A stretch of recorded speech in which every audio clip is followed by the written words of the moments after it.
okay, my sister said. He wasn't in great health, I told him. We sat in the car on our way to check out on him, driving through the heatwave. His radio might have broken down, I said.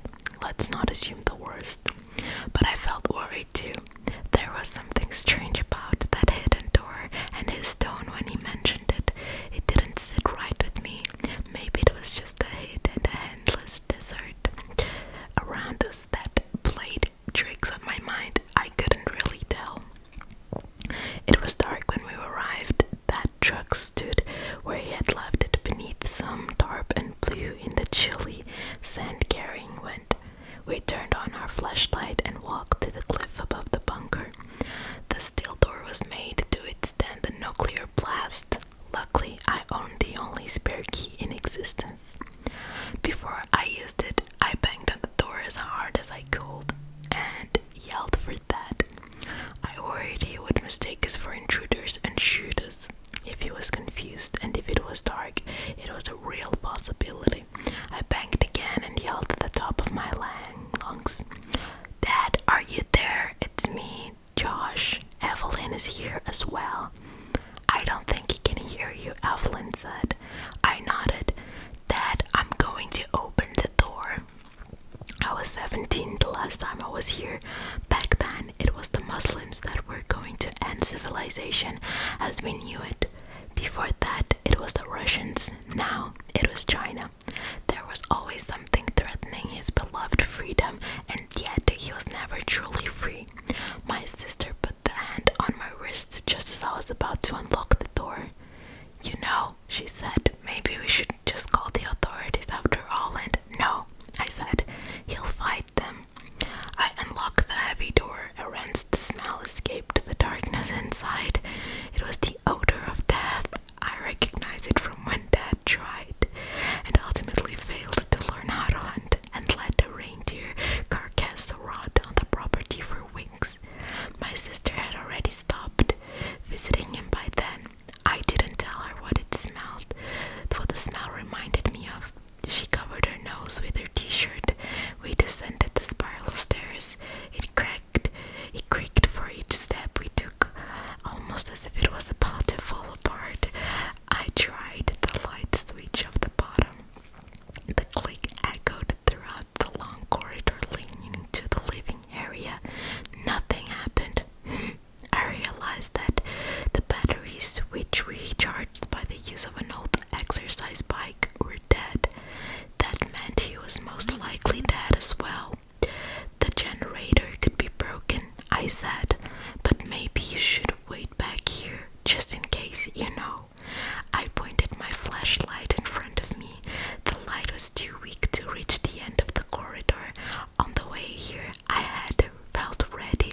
I felt sad, the kind of empty sadness you feel after the death of a parent that was never any good, but I didn't feel worried.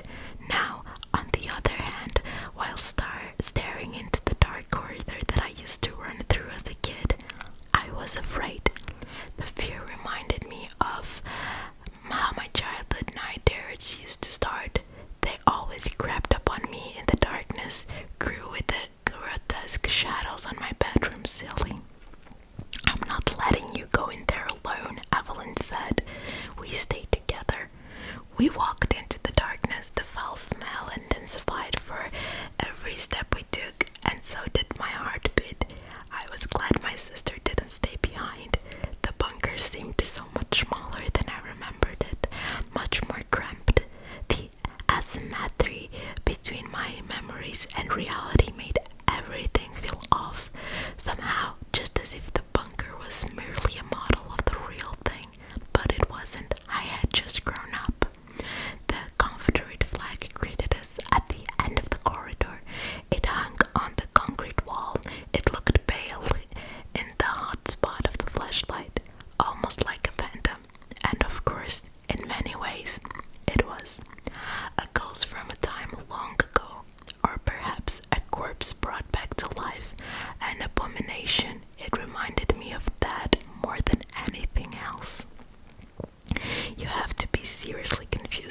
his freedom as much as Dad and hang that symbol of lesser freedom in the world on your wall, Evelyn said. He wanted to protect his freedom so much that he built a prison for himself. I removed the light from the flag, leaving only darkness. You bet he was confused. We entered the main chamber. It was overfilled with litter and clutter. Empty cans, both the food and beer kinds, lay scattered across the sticky floor. We had to take large steps not to step on any of the trash. That's weird. Evelyn pointed her flashlight at the small dining table. Look, my hair stood up on my neck before I even realized what she meant. The table was set for 3 people. I didn't say anything for a moment, trying to process what I was seeing, and just then, when I was about to speak, my sister interrupted me. Who the F was here with me? We don't know, I began. I mean, he might have left the old plates on the table, and a sound of something falling to the ground came from one of the other rooms further into the bunker. I pointed my flashlight in its direction, but couldn't see what made it. Dad, I yelled. It's me, Josh. You there? No response. I'm afraid, Evelyn whispered. Something isn't right. I only vaguely heard what she said. My focus was on something else, something on the wall on the other end of the room. That's not supposed to be there. I slowly walked towards it. That must have been what he talked about over the radio. Dad had hacked away a layer of concrete for whatever reason and uncovered a rusty metal door behind it. It stood ajar. A lukewarm, musty breeze came out of it. My sister walked up to me as I carefully pried the door open with the back of my flashlight. I felt my heart in my throat. I could hear my sister begging for us to leave, almost in tears. But I needed to know what was behind the door. It was imperative to understand what had happened here. I needed to know. I needed closure. What in heaven's name? Evelyn looked over my shoulder. What is this here? Behind the door was a room about the size of a broom cupboard. It was unremarkable except for a circular hole in the middle of the floor. I shone my light into it, but I couldn't see the bottom. Just as I thought it was big enough for a person, my sister said, "Do you think he fell?" Drops of sweat from my forehead fell down the bed. I felt dizzy and stepped back, afraid I would fall inside. My sister picked up a can filled with some rotten beans and threw it down the hole. It clattered against the wall as it bounced from one side to another. The sound faded away until we couldn't hear it anymore. There was no indication it touched down at the bottom. I stretched out my hand and held it above the opening. It's warm, I said. The air, I mean. Maybe he fell. Evelyn stepped back almost as if she was convinced. Can we please get out of here? She reached out for my arm. We can return with the police. Please, Josh. It wasn't dark when Dad found this, I said. He would have seen the hole. Josh, please. Just give me a moment to think. I walked toward the hallway that led to the other rooms, desperately hoping to find him. For some reason, it was important for me to see him, to be able to leave without wondering. I needed to know that he was truly dead. I just wanted to. I stopped myself after I accidentally pointed the flashlight on the floor in the middle of the hallway, revealing a pair of feet. Oh, I think I found him. I ran up to the body. Wait, Evelyn yelled and reluctantly followed me to avoid being left alone. It wasn't dead. I screamed upon the realization. My mind couldn't comprehend what I had just seen. I spun around and tried to run away, completely acting on instinct.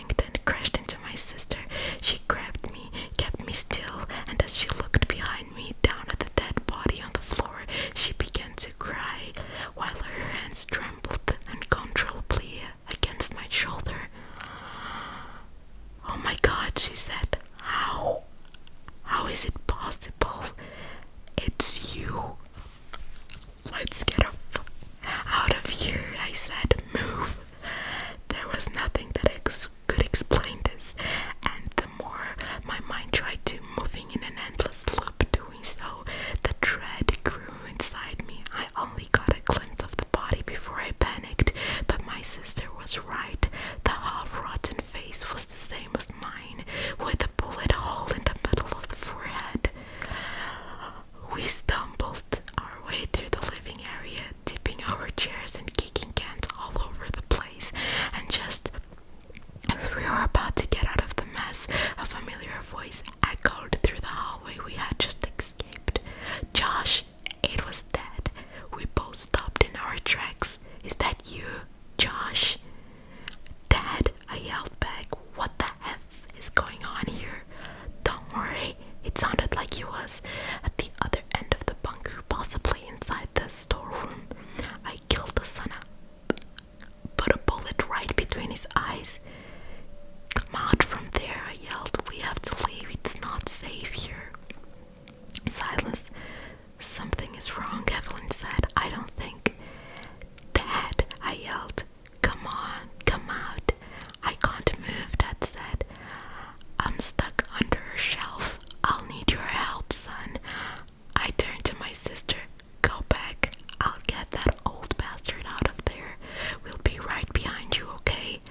Think, Josh, Evelyn begged. You think it's been stuck under a shelf, or...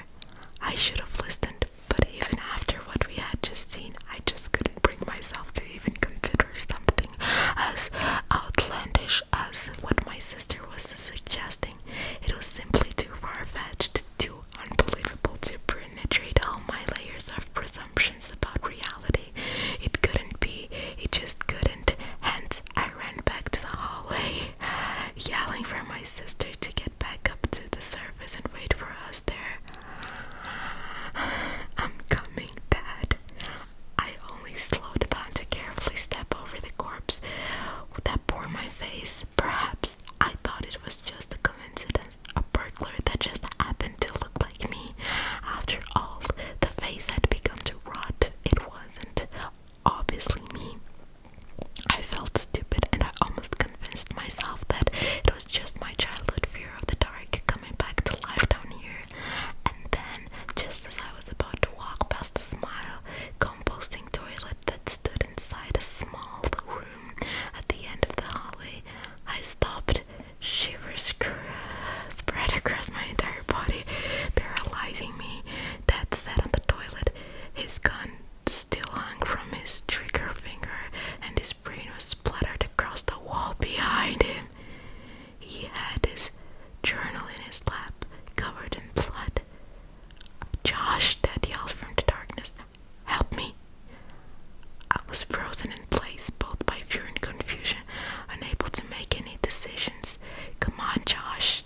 Something seems off. It isn't